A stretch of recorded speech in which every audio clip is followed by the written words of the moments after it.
আমরা রিসেন্ট আমলে বাংলাদেশে বিভিন্ন ধরনের আমরা মুনাফা করি, বিভিন্ন ধরনের মানুষকে কষ্ট দেওয়া, সরকারকে বিব্রত করা, নানান কার্যক্রম দেখেছি। কিন্তু একটি বিষয় আমি দেখছি, আমরা অবাক হয়ে গেছি। পানি কিনতে গেছি, পানি কিনতে যাওয়ার পরে দেখি 500 ml এর একটা পানি, এই পানির দাম 20 টাকা। কি ব্যাপার ভাই, এই পানির দাম 20 টাকা কবে হলো? বলছে হয়েছে হুজুর, পানির দাম কিছুদিন আগে 20 টাকা হয়েছে। ভাই ঠিক আছে, 15 টাকার যে পানি আছে 500 ml ওই পানিটাই দেন। বলে না হুজুর, এই পানি ছাড়া কোনো পানি নাই, নিলে এটাই নেওয়া লাগবে, না নিলে নাই। হ্যাঁ, পানির দাম 20 টাকা কেমনে হয়? যেই দেশে 15 ফিট খুললে 20 ফিট খুললে পানি বের হয়, সেই দেশে পানির দাম 20 টাকা, 500 ml পানি। আপনি কোনোভাবে এটাকে আমলের মধ্যে নিচ্ছেন না। আমি একটু দেখার চেষ্টা করলাম যে আসলে পানির দামটা কিভাবে নির্ধারণ হয়। পানির দাম নির্ধারণ করার সরকারের কোনো ধরনের নীতিমালা আমি কোথাও খুঁজে পাই না।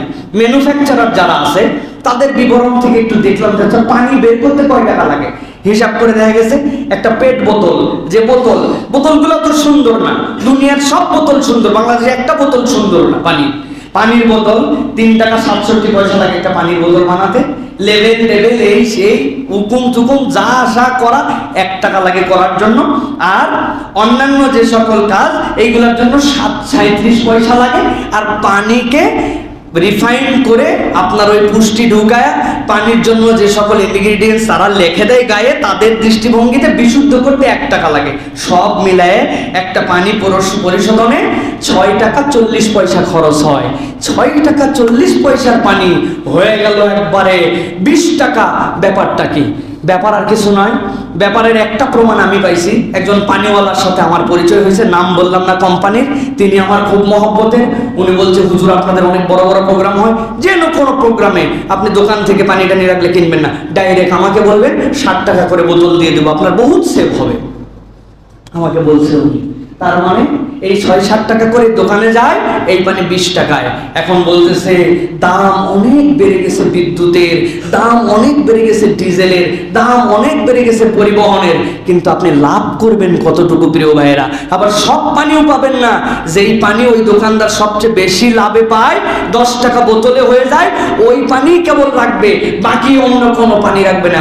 এইরকম মানুষকে পানির মতো একটা বিষয়ও আটকায়া তারা মানুষদের থেকে ইচ্ছা মতো মুনাফাখরি করতেছে। এইটা দেখার মতো যেন বাংলাদেশে কেউ নাই, ঠিক কিনা? বলবেন পৃথিবীতে অনেক দামি ব্র্যান্ডের পানি আছে। হ্যাঁ, পানির দামি ব্র্যান্ড আছে, আকুয়া একটা পানি আছে, এটা তো অনেক দামি পানি। কোনা আছে, ফিলিকো আছে, ভিন আছে, তারপরে তাসমানিয়ান রেইন আছে, ফিজি আছে, অনেক পানি আছে ভাই। তাদের দেশ তাদের হিসাব, আমার দেশ আমার হিসাব।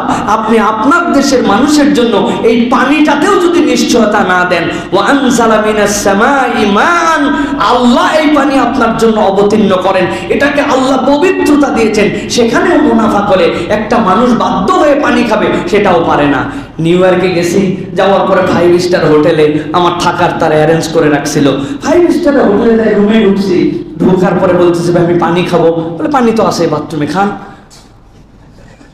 আমার লাইফে প্রথম অভিজ্ঞতা যে বাথরুমের পানি কেমনে খায়। বলে পুরা নিউ ইয়র্কের সব জায়গাতেই যেই পানি দিয়ে আপনি শৌচ কাজ করবেন, যেইটাতে হাড়ি পাতিল ধুবেন, ওই পানি খাবেন, এর থেকে সুন্দর পানি হয় না।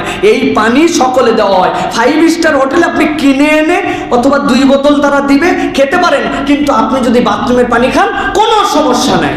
খালি আপনি বলেন সেই দেশে এই ব্র্যান্ড আছে, সে আছে, তারা যে জেনারেল পিপুলের জন্য এরকম পানি অ্যারেঞ্জ করে রাখছে, আর আমরা আমাদের ভূগর্ভস্থ পানি মাত্র 20 ফিট 25 ফিট উঠালেই আমাদের পানি হয়। আমরা এখন পর্যন্ত ঢাকা শহরে 100% নিরাপদ পানির ব্যবস্থা করতে পারি নাই, ঠিক না?